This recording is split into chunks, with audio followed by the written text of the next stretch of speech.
Welcome, everyone, and happy holidays. This is the Redo that. I was loud. No, we're gonna keep that. We're gonna keep it. Okay. Welcome, and happy holidays from the High Volume Podcast. Today is December 23rd, 2024. This is episode 3. We've made it this far. Connor, how are you feeling today?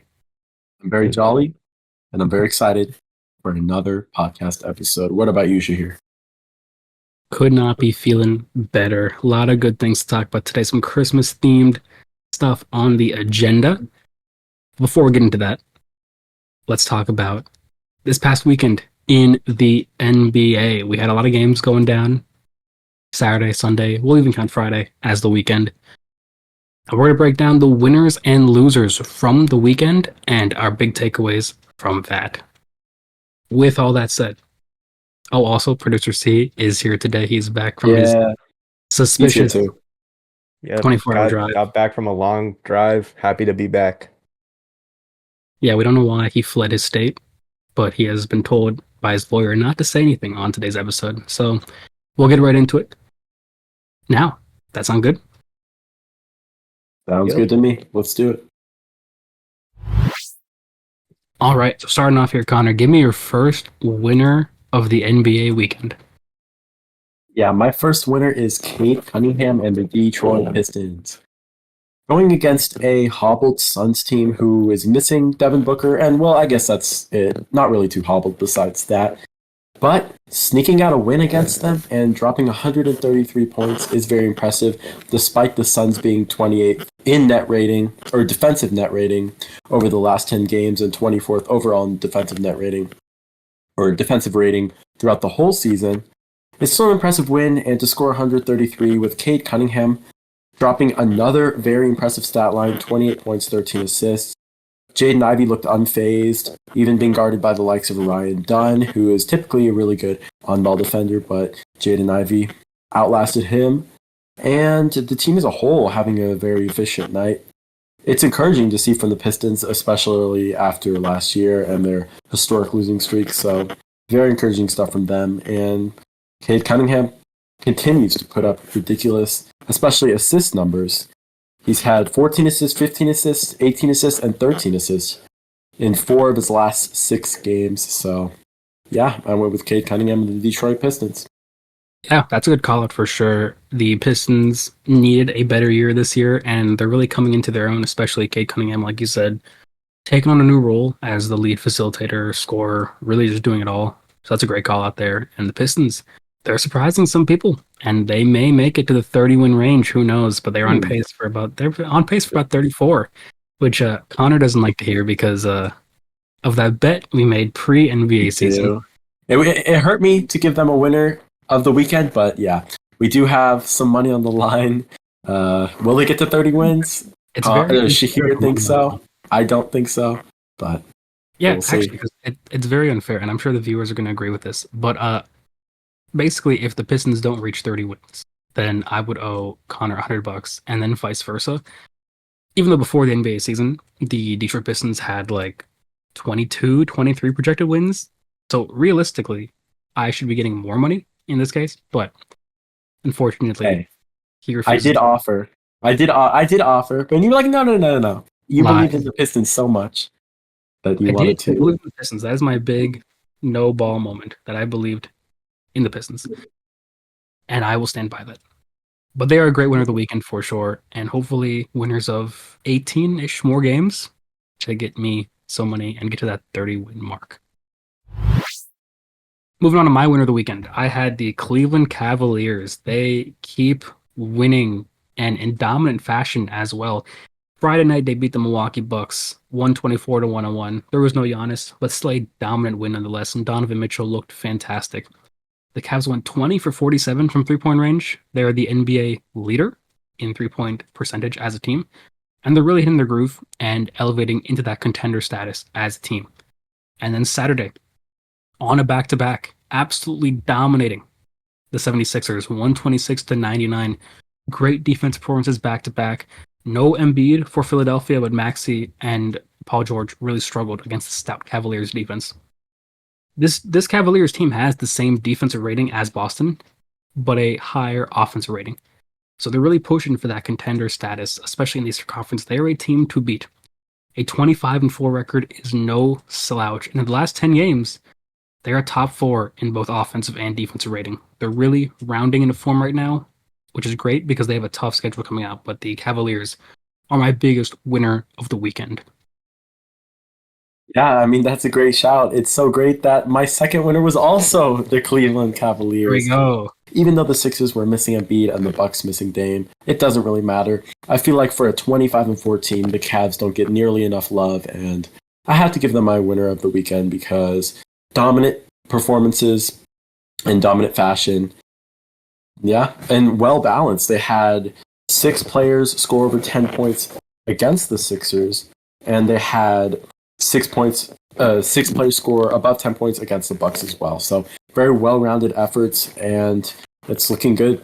And they might actually be a legit contender, which has been a legit concern that they would flame out like they did in the previous playoffs. But if they're continuing to dominate bad teams or shorthanded teams like this in dominant fashion, it's very encouraging because that's what truly great teams do. For sure, 100%. My one gripe for, and I want to have some caution before calling any team a true contender this next stretch for the Cleveland Cavaliers.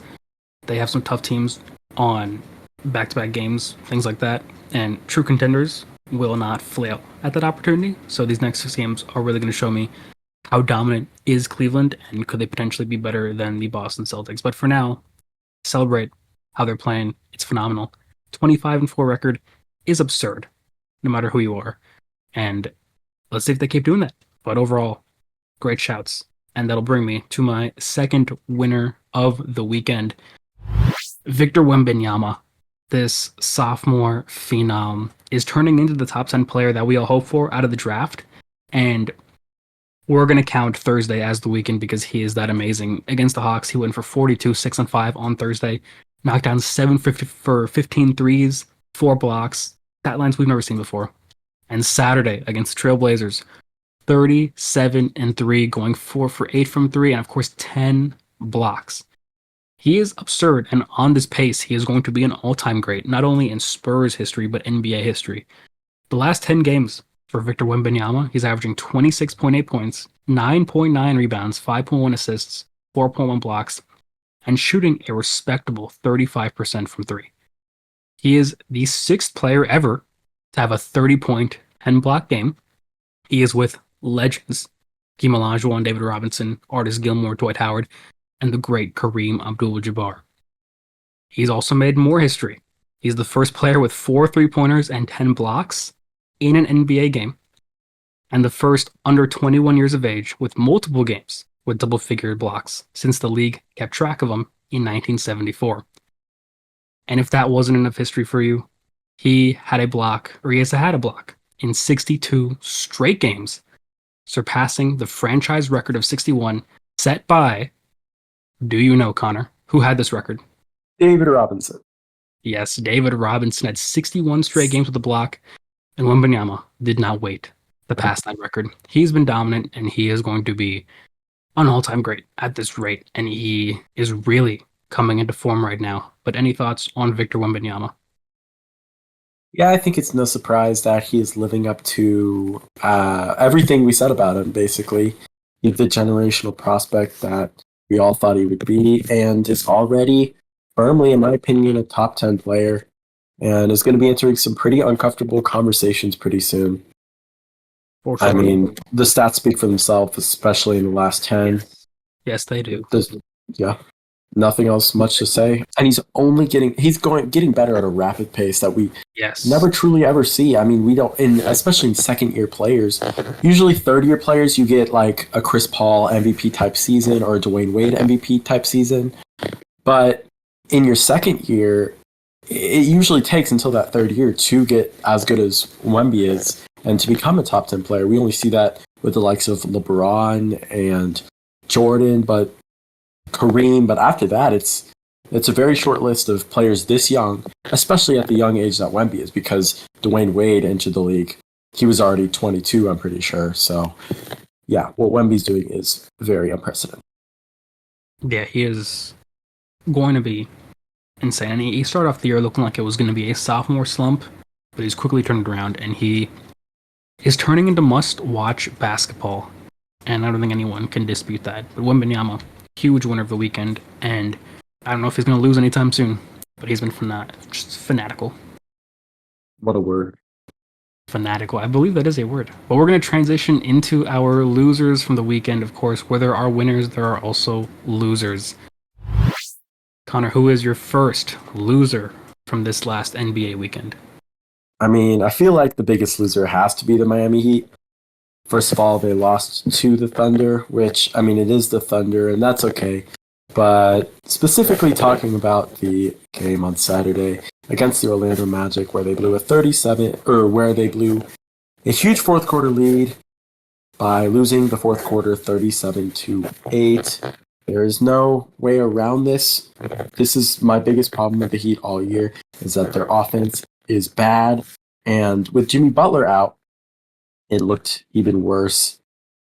They don't have many offensive weapons, and when things get bad, they get very, very tough. It gets very, very tough. There's no sugarcoating it. There's not much really else to say.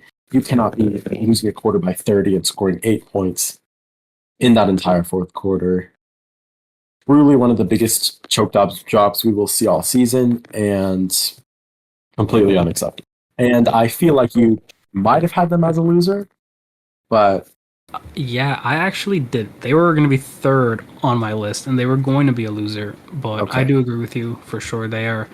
You never want to be in basketball purgatory, and the Heat have done a great job throughout history of evading that space. But now they seem to be stuck without a direction. And these next few weeks, leading up to the trade deadline, are going to be absolutely crucial for the Miami Heat if they want to figure out who they are and who is going to lead that team. But for sure, great call out and just tough, Yeah. tough loss. It was I a think brutal loss. definitely. And they've done a good job because usually they have a good rotation of guys they find, like undrafted guys or guys in the second round, or players that didn't fit on other teams to fill up their bench. And they've still done a good job of that, picking up Drew Smith. Khalil Ware finally got minutes. I think this is probably... Oh, he's fantastic. He is Yeah. fantastic. He's had a bunch of DNPs before this. He hasn't played, I believe, since the Hornets game on November 27th, but he looked good out there. Hopefully he starts to get some more minutes because it could be that spark impact they might need off the bench at the center position when you have to sit Bam. But Jaime Hawkins has been super disappointing, and I feel like that's really hurting the team because he was a spark plug last year who could give them that offensive firepower, but since he has been pretty atrocious this year, it's really hindering I guess I would say ceiling of the team, even though I don't think the ceiling of this team is very high. They do need his production. Yeah, for sure. And they've been great at finding that talent. Like you said, Khalil Ware was one of my highly ranked rookies, or I guess draft prospects coming out of the draft. A really good defensive center who can stretch the floor at times. He's not shooting many NBA threes, but I think he'll work that way into his game. They have talent. It's just not all gelling together right now. So it'll be very, very key to see what they do. But they are slowly slipping into that play-in.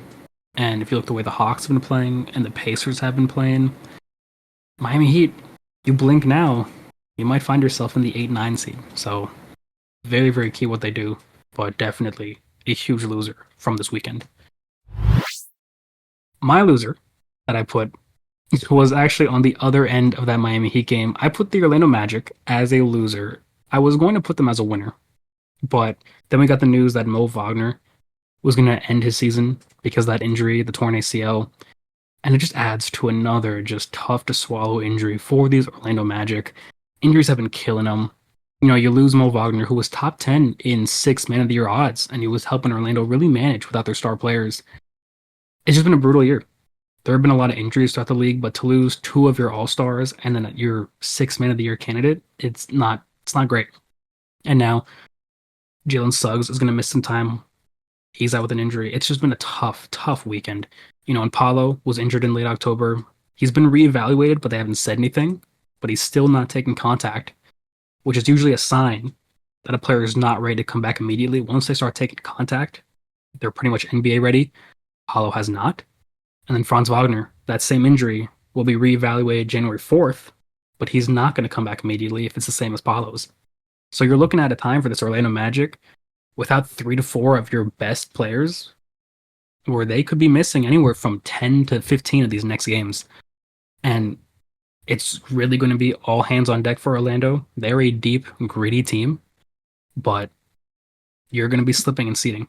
And it's going to be tough to get everyone back and then gel again, because you wanted to use the beginning of the year to figure out how can Paolo and Franz Wagner play together on the court.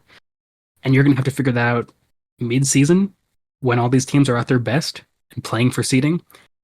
It's a tough spot to be in for the Magic. They've been so fun to watch, but it's been so tough to watch at the same time with all these injuries that keep affecting them. But they are, because of the injury bug, one of my losers from the weekend. Definitely. And I definitely considered them because of the injury. I just went more game specific.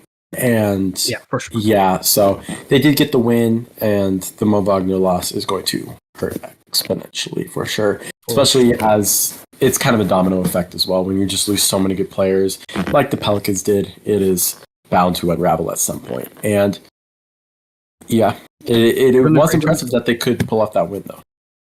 Yeah, they've done a great job with the injuries, but it gets to a point where one of them is going to be the straw that breaks the camel's back, and we'll see if they start unraveling. I hope they don't, but it will be hard with their schedule upcoming. But they are one of my losers of the weekend. Let's get into your second loser of the weekend now. Yeah, so I went with the Sacramento Kings. Yes, Not they only were on my list. Yes, not only did they lose on Sunday, they also lost on Saturday to the Lakers for the second time in a row. And overall, just a terrible weekend for them. They heard chants of Keon Ellis, because he, for some reason, barely got any playing time. Mike Brown continues to give him DNPs and limited minutes, even though he's a great defender in on a struggling defensive team. Kevin Huerter has not been able to shoot the three ball well at all, shooting around 30% this year, and we're already 29 games in. It is very mind-boggling to understand why Mike Brown would not play one of his best defenders and keep someone like Kevin Huerter in, who can't even shoot the three ball when that's the best part of his game.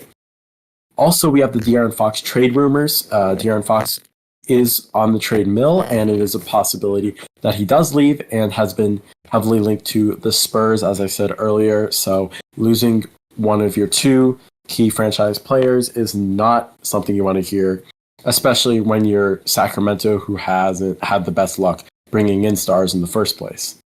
And then they just have a 6-11 home record, which means one very important thing, that they can't light the beam very often. They've lost the last 4 games, and the beam is cold. It hasn't been able to light, and the beam is cold. That's not something you want to see, especially the phenomenon that the beam was. And a huge draw for the Kings, but it's been cold. So, yeah, overall, just a terrible weekend for the Kings. And that was on your list, so what else do you have to say about it? Yeah, and producer C is dropping in the chat that they have the most home losses in the NBA, tied with the Washington Wizards. In this, the season, you never want to be tied with the Washington Wizards in anything, and it's just not a good year. And I added a little bit more onto what you said. They've lost 4 in a row now, and that's killer in the Western Conference. You cannot lose 4 in a row if you're serious about wanting to be a playoff team. And yeah, like you said, De'Aaron Fox, they're in the quote-unquote danger zone with him. Now, is that a ploy from Fox to try just to beg the organization for help, bring some pieces in? Who knows? But how much longer can this go on before something drastic happens in the Kings organization? If you look at their season, they're top 10 in offensive rating and top 15 in defensive rating. But during this losing streak, they're the second worst offense and the 11th worst defense. So it's just so hard to see, because they really are falling apart right now. The offense, especially in that Pacers game, looked lazy. There were a lack of assist. They can't close out games properly. They've really taken a hit, and sometimes that can be a symptom of poor coaching, especially when you have a team which is a above average offense and an average defense. They should not be doing what they're doing right now. So whatever it is, whether it's coaching, or they don't have the right pieces, or the team is just not fitting well on the court. Something needs to happen before you get that trade bomb, and it could be De'Aaron Fox, could be anything. But I decided to see how Kings fans were feeling about it, so I went to the Kings subreddit, and they're not very happy. There were 7 takeaways that I took. First one, Keegan Murray is not an untouchable asset like the Kings have crowned him to be. The second one that people are saying, that De'Aaron Fox is not a number one option on a title contending roster. They're saying Kevin Huerter is not in a slump. This is just who he really is. Sabonis' defense doesn't cut it when he's going against great players. Malik Monk is not a viable replacement for Fox when he's off the court / traded, which they were worried about. And DeMar DeRozan was never a needle pusher as a trade asset. And the last one, which I hear over and over again, Mike Brown is not a good coach.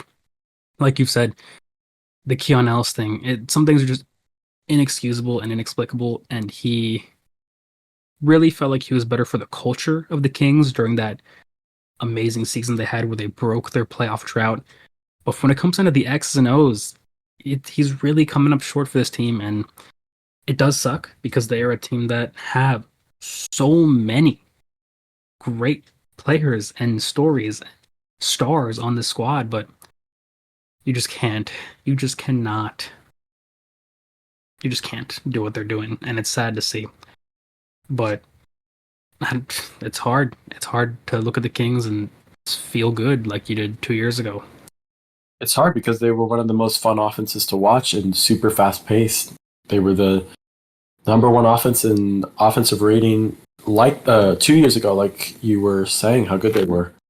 But yeah, it's just tough to watch. This is the same coach that did win Coach of the Year, so it is kind of a fall from grace. And does it have to do with the DeRozan addition? Because he does look pretty bad recently, and it kind of slows down the offense because, he likes to operate in the mid-range game. Set up a half-court offense so he can take his tough mid-ranges, and he leads the league in amount of mid-ranges this year by a wide margin. So, yeah, it's just, I don't think anything's really clicking with the Kings. And, Yeah.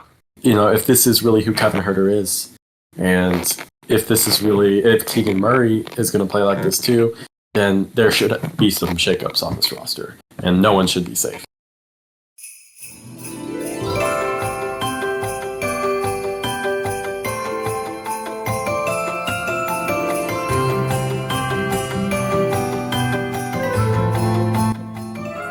All right, that brings us into our next segment, which is a Christmas themed, as I'm sure there'll be Christmas music playing. NBA teams wish list. Me and Connor, I have taken 3 teams from the Eastern Conference, or 3 anything, and Connor has taken 3 anything from the Western Conference, and we put what do they wish for, if they could wish for anything, because Christmas is the season of, I guess, wishing and receiving gifts. So if these teams or players or whatever could have a gift, what would they wish for? Connor, please kick us off with your first NBA wish list item. Yeah, this might be a shocker, but I chose my Houston Rockets as my first team, and what I wanted to gift my own team was a star on the top of the tree. Well, I don't know why I would gift someone a star on Christmas, because that would probably be something you gift them before, but that sucks for them. They'll have to wait 365 days to use that. But I wanted to give them a star because we need a star, basically. We need that superstar. I don't know if Şengün is that guy. He's maybe around the top 25-ish player, especially with that defensive jump and possibly an all-star. But we are lacking that true superstar, go-to guy in the clutch, and we can't be relying on Jalen Green, who has the most clutch points for us this year. We need a guy like A. Well, there are some candidates. I'm not saying we do need these guys, but there's Jimmy Butler as a possibility, especially with the Heat unraveling, but he is kind of old, and I don't think Rockets fans really want to mortgage our future for a guy like Jimmy Butler, who's already on the wrong side of 35, or he is 35, but he will be on the wrong side of 35. And he is a hometown kid, just like De'Aaron Fox. But I think De'Aaron Fox is a better fit because Fred VanVleet is way too inconsistent. I would give Fred VanVleet the edge in defense and possibly playmaking, but if Fred VanVleet is going to have nights like he did last night where he went 0 for 9 from the field, it's tough to justify keeping him on a roster that is looking to compete right now because Ime Udoka doesn't want to wait around. And the Rockets making that trade with the Nets to trade for the Suns picks was a win-now move. But, if De'Aaron Fox would just be a more consistent option on the team, I feel like, and provides a new gear for the Rockets, and you like their chances better in the playoffs if they add another top 30 guy to the squad. You also have Zach LaVine, but I don't love his fit on the Rockets. He would basically be an upgraded Jalen Green.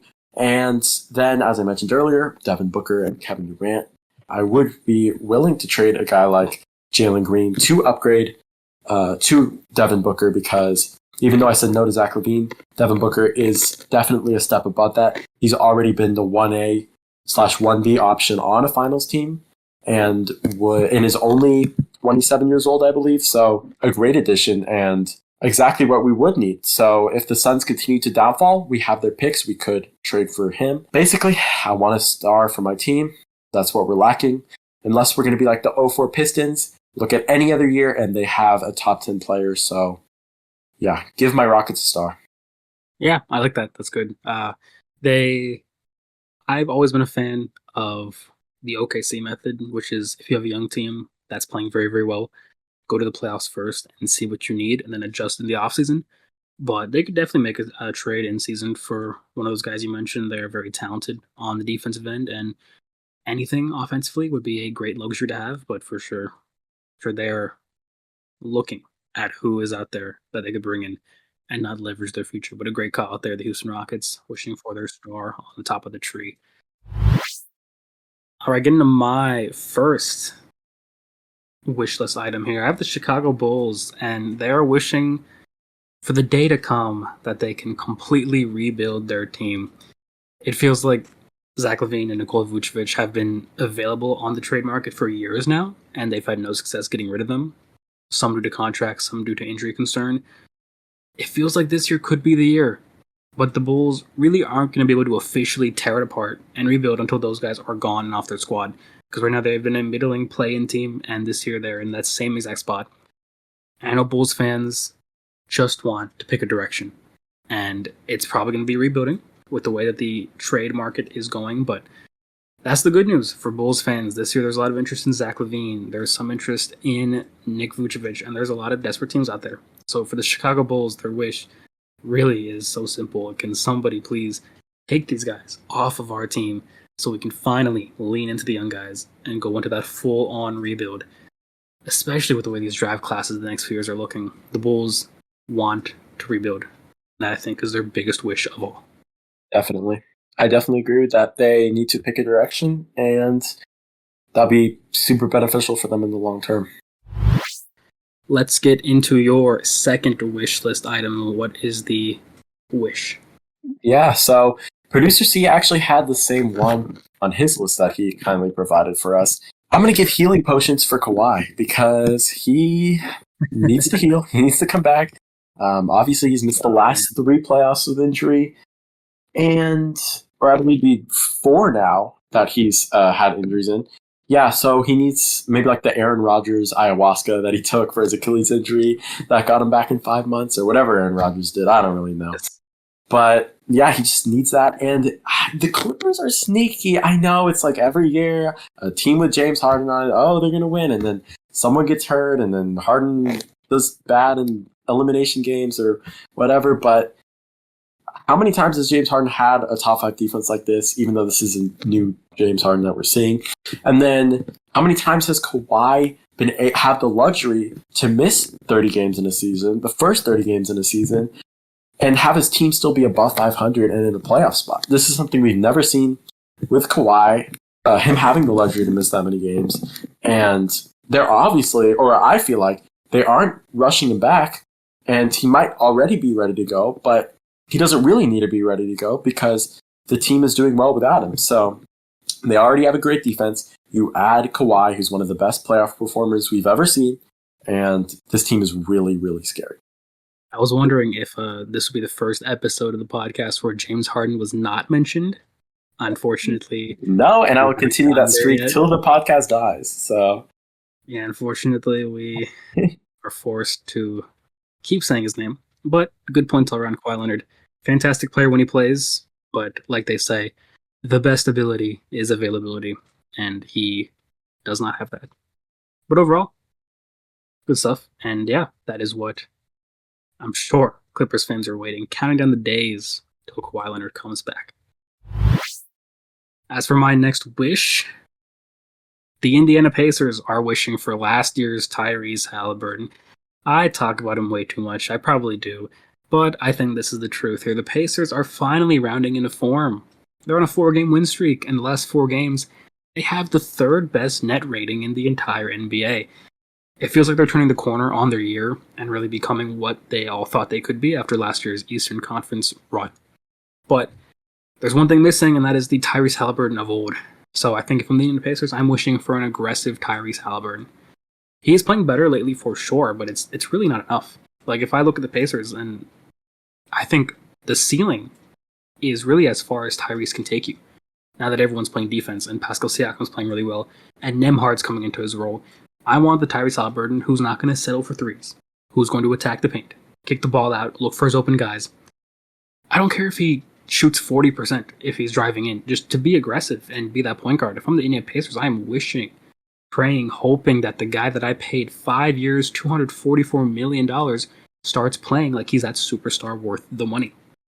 So that's my biggest wish for them. Just their roster is playing better. Everyone's playing better. A 4-game win streak is huge. They've clawed themselves from out of the playoffs into the play-in, very close to the playoff seeding. But Tyrese Halliburton needs to be that guy if they want to be serious contenders and make a run just like they did last year. But, that's my biggest wish. But shout out to the Pacers because they're playing great basketball on both ends right now. But if you can tap into that next level, which is what having Tyrese Halliburton will do for you, what does it even matter? That's my biggest wish there. Indiana Pacers, last year's Tyrese Halliburton. definitely. Yeah, I mean, the team isn't very different than last year. I feel like they've had a lot of continuity, and basically the biggest change has been Tyrese Halliburton. That's bigger than any roster change they could have had because he's not the same guy he was, especially those first 2 months, an All-NBA player, even with a difficult struggle to the end of the year. And if he returns to form, I don't see why this team can't do just as well as it did last year or even better. For sure. They are lacking an element in their team, and that is the superstardom that Halliburton can bring. I say we haven't had an episode where James Harden has been mentioned, but Tyrese Halliburton, for some reason, is also the name that gets brought up the most. Yeah, you're clip farming at this point. I am clip pointing. The Halliburton clips do very well. People want to know what's Halliburton. Yeah. More Halliburton. I'm going to keep saying his name until the day that he performs well extensively. So that's my second wish. And then we'll transition over into your third wish for whatever NBA team you choose. This was on full display last night against the Pelicans.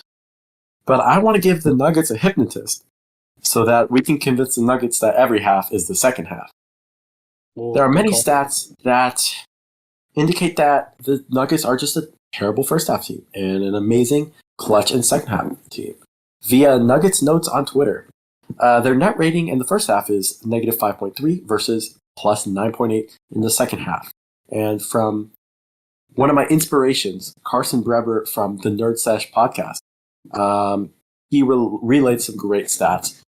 Their first half net offensive rating is 13th, 29th in defensive rating, and 21st in overall net rating. But their second half offensive rating is 3rd, 5th in defensive rating, and 2nd in net rating. But this wasn't always an issue, as last year they were 4th in first half net rating and 6th in second half net rating, while this year they're 21st in first half net rating and 2nd in second half net rating. So, even though they've been unbelievable in the clutch, they've never had to rely on this in the past. And I don't know how sustainable this is. I mean, how good can they be in the clutch every night, especially against good teams? I mean, we're seeing them do this against teams like the Pelicans, where they have to come back, or, the Wizards, who they lost to. But when you're going to go against good teams in the playoffs, they're not going to let you do that. So if they were convinced by a hypnotist that every half was the second half, I feel like their play would. I mean, they would probably be the best team in the league, or at least the top 4 team in the league. So, yeah, I don't know what it is. I don't know if it's a lack of effort. I don't know.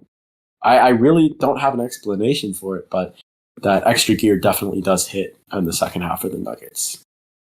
Yeah, that's very Nikola Jokic to me, like this carefree guy. It's like that meme with the guy in the chair. He's like gaming and he sits up like once it gets like difficult. Like that's what Yeah. Jokic is essentially to me. This carefree guy, and he's like, okay, second half now I'll start trying.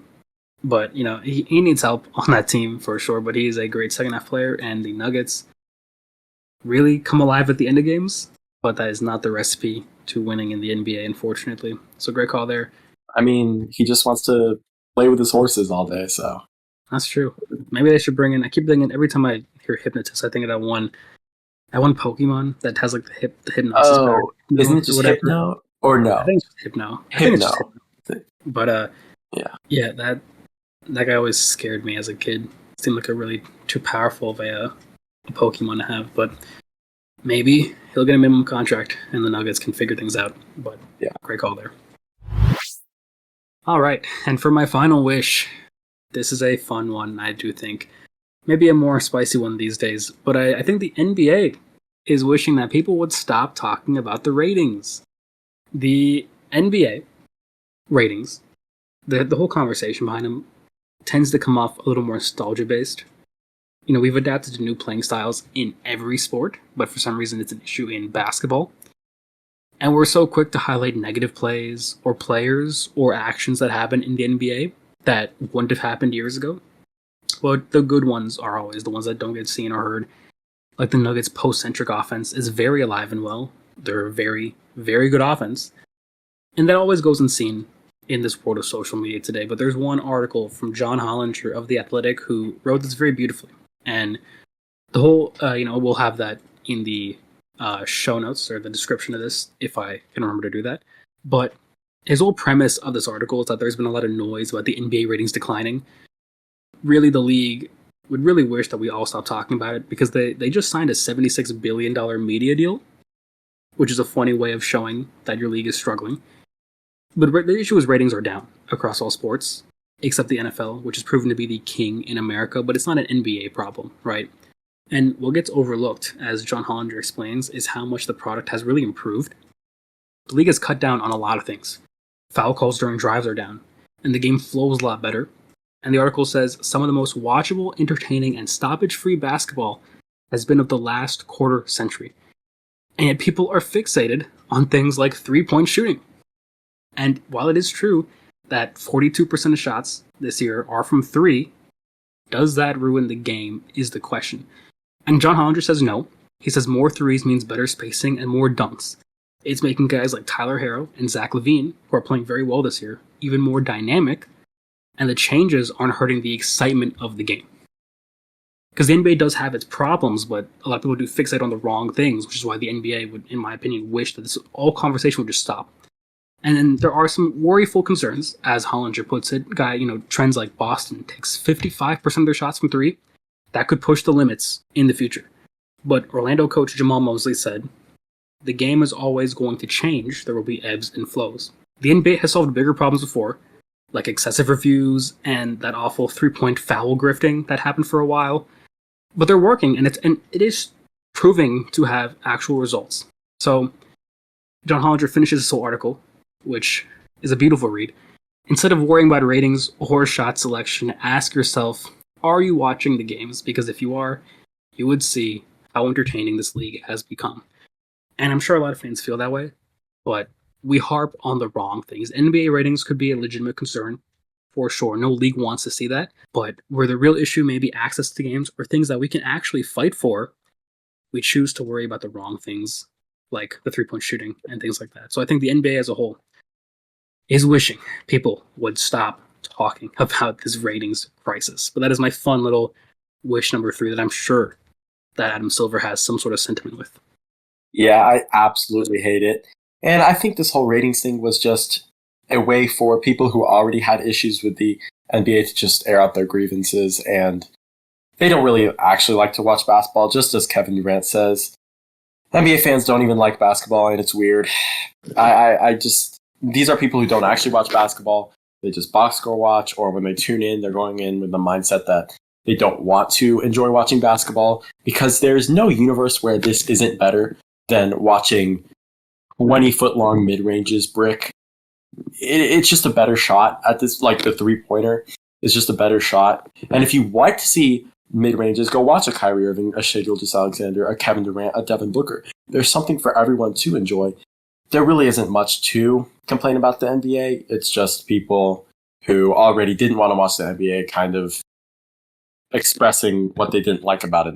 Yeah, I think it's very strange that the whole issue with the NBA is boiled down to the 3-point shot, because I don't know why it's an issue that the shots they were shooting 10, 15 years ago are now being shot from 2 feet back. It doesn't change the game, in my opinion, but I understand things change and they're not for everyone, but I think if you really want to get behind the NBA ratings, you got to focus on the right things, and that would be access to games, or getting priced out, blackouts. All those things are far more prominent of an issue in the NBA and other sports, which is why trending ratings are down, than the 3-point shot. If you don't like it, don't watch Jordan Poole, and I think you'll be fine. But exactly, that is my take there. I agree. It's the accessibility of the game. It's not the actual product on the court. Thank you, Jordan Poole. That is our last segment for today, and we're going to get into our pick'ems, which have treated one of us very nicely, and 2 of us not very well. We are not gambling experts. Please do not tail us. But if you do want to tell someone, Connor might be the guy to tell. 6-0 in pick'ems. Wow. While producer C at 3-3, very mid, and then I come in at 2-4. Realistically, if you look at it, I'm like 1 or 2 points away from being 4-2, but the game is not kind. So we got 4 games on the docket today. All of them are going to be fun games for sure. We're going to start off here. The Milwaukee Bucks are visiting Chicago, and the Bulls are 2.5-point favorites for good reason. Giannis and Dame have been ruled out for this game. A little rhyme there. And the Bulls are favored. I can't imagine this happens too many times in their season. But what do you think here, Connor? Bulls at home, favored by 2.5 points. They need to win by 3 or more to cover, and if the Bucks lose by 2 or more, or 2 or fewer, they would outright cover the spread. So what side are you picking? Yeah, despite a Bobby Portis 34 ball, almost triple-double the other day against the Wizards, I don't think he can keep that up, and I am going to go with the Bulls tonight. They had the luxury of playing the Wizards that game, as they did win by 11, but I do not suspect this Bucks team to be anything without their 2 stars. So this is pretty easy for me. Give me the Bulls to cover. Okay, I'm on the opposite end of that. I think this is a very big game for a lot of the Bucks that aren't really used to being relied on for scoring. It's like an Andre Jackson Jr., even a Bobby Portis. His job is never to score. I think Doc Rivers is going to challenge him today. I think he's going to challenge Andre Jackson to go get his shot. I think he already plays great defense. The Bucks play great defense. Their players do. So I think this is a game where the Bucks are going to go in, and if they're going to lose, it'll be by 1 or 2 points. But I think they have a really, really good chance here to pull off a upset, which I can't believe I'm calling it that. But I do think the Bucks will cover the spread here, so we're opposite ends on that one. Producer C, what is your take on this? I kind of look at this game. I see Giannis out. I see Dame out. But I don't know. Last time I bet against Chicago, I picked against Chicago. They just managed to beat the Celtics by 10 points. But, I mean, I don't think Milwaukee really has a shot here without Giannis, without Dame. I mean, you're going to be relying on guys like Bobby Portis, who had, as Connor said, the 30-point game, the 34-point game, but I don't think he's going to do that again. And you're going up against a guy who should be an all-star, like a Vucevic, and you got like a Zach LaVine. I just don't see a world where Milwaukee wins this game. Give me Chicago. All right. 2 Chicagos to 1 Milwaukee Buck. That is me. I believe in Andre Jackson. These other 2 don't believe in Andre Jackson, and that's okay. You'll see his greatness eventually. But that moves on to our second game of the docket. The Toronto Raptors are visiting New York and enter as 14-point underdogs. The Knicks are favored by 13.5, so the Knicks need to win this game by 14 or more to cover the spread. But the Raptors will cover if they lose by 13 or less, or if they outright win. This game is in Madison Square Garden. Connor, what do you say? Well, I watched Jacoby Walter score the first 14 points for the Raptors yesterday against my Houston Rockets. And players like Jamal Shed and Ochai Agbaji and Chris Boucher, like role players, step up against my Houston Rockets and still lose by 4. But, maybe they can do it on the back-to-back. Maybe these young players have something to prove. These kind of misfits and rejects on other teams. Or, Wow. who is Jamison Battle? I vaguely heard the name. Everyone knows who Jamison Battle is. Well, okay, yeah, exactly. Everyone knows. So, I'll go with the band of misfits to put up a Jamison Battle against the Knicks and cover. That was good. I like that. Thank you. I'm on your side, unfortunately. I don't like we're on the same side because I need to catch ground on you being 4 games back. But yeah, I'm on your side here. The Raptors have won so many quarters. They just win quarters for some reason. They do that. And they tend to keep games close. And I think 14 points, I think this is a good game for, I think, Jacoby Walter. The Knicks defense is fairly soft against forwards. I think he'll have a good game. I don't think the Knicks are going to win this one by that much. I think the Raptors will wear them down, but I've been wrong before, as you can see. But I'm going with the Raptors here to cover, lose by 13 points or less, maybe even win. Winning quarters is definitely how you win games. That's for sure. That's true. They win them, but then they also lose them, which is not what you want to do. But what do you got, producer?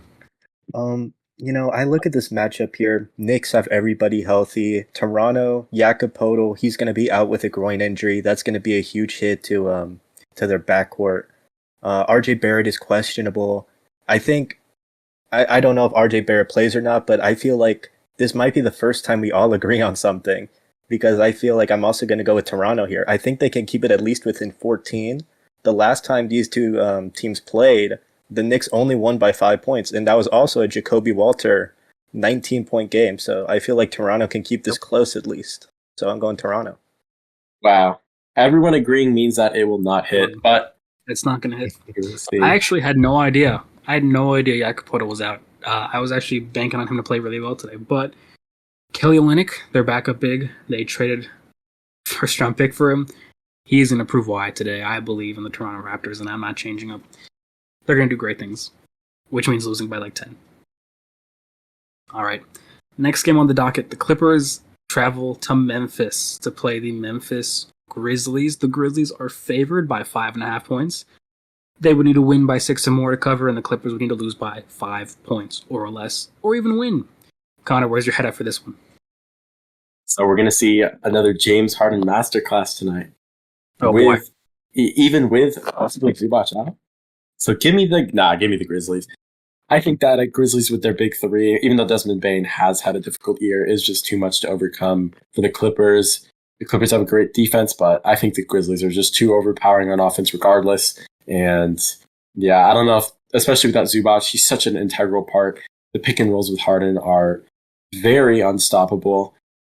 And I don't know. I don't think the Clippers have enough offensive firepower to compete with the Grizzlies or even get the game within 5 points. So I'm going to pick the Grizzlies to cover the spread. Yep. Unfortunately, I'm also on your side here, which I don't like doing because again, I need to cover ground, but that will not be today, I guess. The Grizzlies are playing crazy ball. Very crazy ball. They're very deep. Zubac is out, or I guess he's a game time decision. I don't know if he's actually ruled out. Desmond Bane is a game time decision. But the Grizzlies are very deep, and they don't really care about anything besides winning games by 30 points recently. So I'll take the Grizz to win by 6 or more. Producer, let's hear it. This Clippers Grizzlies game, it's interesting because Grizzlies 20-9, everybody for the most part fully healthy besides guys like Marcus Smart. But I don't know. I just have a feeling that I mean I'm not a big Harden fan, but I have a I, feeling he's gonna go off today. We I need a don't new producer. We need a new producer. I don't know. I liked him in OKC, but nowadays I feel like he could have a really big game against this Grizzlies team. I just feel it like it's just like it's not even like a basketball thing. It's just like a feeling, like an aura, I guess. So I'm gonna go with the Clippers here, the plus or 5.5. An aura? yeah, I mean, maybe that's yeah. just James Harden. Maybe that's the aura that you're sensing. So I don't yeah, know about that. Either two things are happening today. It's going to be a James Harden masterclass, or it's going to be a James Harden like 2 for 15 type of night. But he has aura apparently, and Yeah. that's basketball. You need two things: James Harden and aura, and apparently the Clippers have both of them tonight. So Yep. he's on the Clippers side. Producer C has Sure. now been rehired, so we do not need a producer anymore. Let's go. I'm back. And well, take down the LinkedIn posting. Speaking of LinkedIn postings, what a transition. The Lakers once posted a LinkedIn posting for their personal trainer or something early in the season. But I bring up the Lakers because the Detroit Pistons are traveling to Crypto.com Arena. My first time ever saying the name of the arena. That was gross. The Lakers are favored by 5.5 points. They need to win by 6 or more to cover, and the Pistons need to lose by 5 or fewer to win outright. Connor, lay it on me. Wow, what a transition! That was top What a notch. trend. That's why I'm the host, and nobody else can be. Yeah, this is what we pay you the big bucks for. But I'm gonna bank on the fact that the Lakers have people questionable every single night. Like LeBron and Anthony Davis have a new injury every night, and it's just like they end up playing like 90% of the time. So Yeah. I'm gonna assume both of them play, and the Lakers pretty handedly win this game because they've looked much, much, much better defensively. As I said before, I don't know the new stats after this game that just happened, but they were first in defensive rating over the previous 4 games, and that is very encouraging considering how bad their defense was. The offense will come because you have 2 top 20 players. So I don't know. The Pistons have looked pretty solid as of late, but considering I have $100 on the line, give me the Lakers. Yeah, and you know which way I'm going with this. The Detroit Pistons, I think, are going to win this game. Screw the losing by 5 or fewer. They're going to win outright, in my opinion. But if they lose by like 2, I'm still taking that as a win. They Pistons, Kate Cunningham, will be very good. The Lakers play pretty good point guard defense as of late, but I think Kate Cunningham is going to put up 40 shots, have a great game. LeBron and AD are game time decisions, as they are every single day. I think teams just do that to avoid fines if they end up being out. Quick tangent: the Atlanta Hawks got fined a few weeks ago for having Trae Young out during an NBA Cup game because he wasn't listed on the injury report, which is dumb and stupid, and the NBA knows it. But now, ever since then, Trae Young has been on every single Atlanta Hawks injury report as questionable, and he's played almost every single time. So I do think LeBron and AD are playing today, but I don't think it matters. The Detroit Pistons, these are the bad boy Pistons of old, and they want to beat the Lakers in the arena that will not be named, and they're going to do it handedly. Give me the Detroit Pistons. Detroit basketball. Producer, who are you siding with? And this will determine your fate with the podcast. Okay, I'm glad to hear that. Um, just one little side note before I pick that, I would just like to let you guys know RJ Barrett is going to play today, so that is probably going to help Let's that go. plus 14 or plus 13.5, whatever it Let's was. go. We already locked Love it in RJ as Barrett. well. We love RJ Barrett. But as far as this Lakers Pistons game, I think if you look back at the last game that these two teams played, it was back on November 4th. The Pistons actually won this game by 12 points, and that is with AD putting up a 37-point night and LeBron almost having a triple double, 2 rebounds away. And I mean, that's just because you saw guys like Jaden Ivey stepping up, had a 10 for 16 night. Tim Hardaway Jr. had a 19-point night. So I mean, I feel like we've already seen this Pistons team is able to win against the Lakers at full strength when AD is putting up almost a 40-point night, when LeBron's almost putting up a triple double, when AR-15 is putting up 17 points. So I feel like for that reason, I got to go with Detroit here.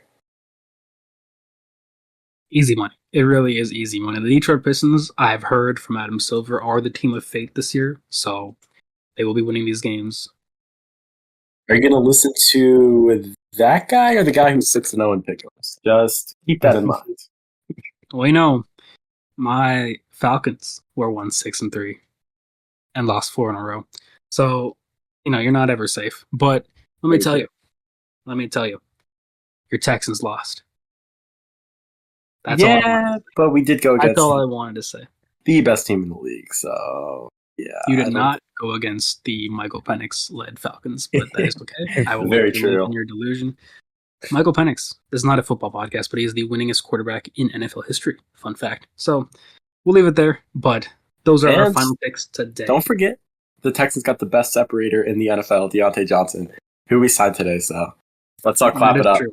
He is very correct. Deontay Johnson is the best separator in terms of separating himself from team activities. Very good at that.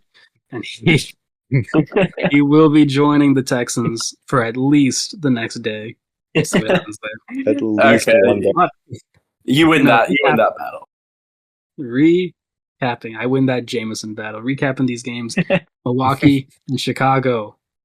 Connor and producer C are on the Bulls side. I'm taking the Bucks. We're all on the Raptors, and in the Clippers-Memphis game, Connor and I are taking the Grizzlies. Producer C on the Clippers side, and Detroit at the Lakers. Me and producer C are taking the mighty Pistons, while Connor falls for the Lakers sham, which is okay because they'll float on Earth and hopefully out of the playoffs, so my Hawks can get the lottery pick that they deserve. Cooper Flagg has a place in Magic City just for him. But that wraps up a beautiful third rendition of the High Volume Podcast. No idea if we're going to come back tomorrow. It is Christmas Eve.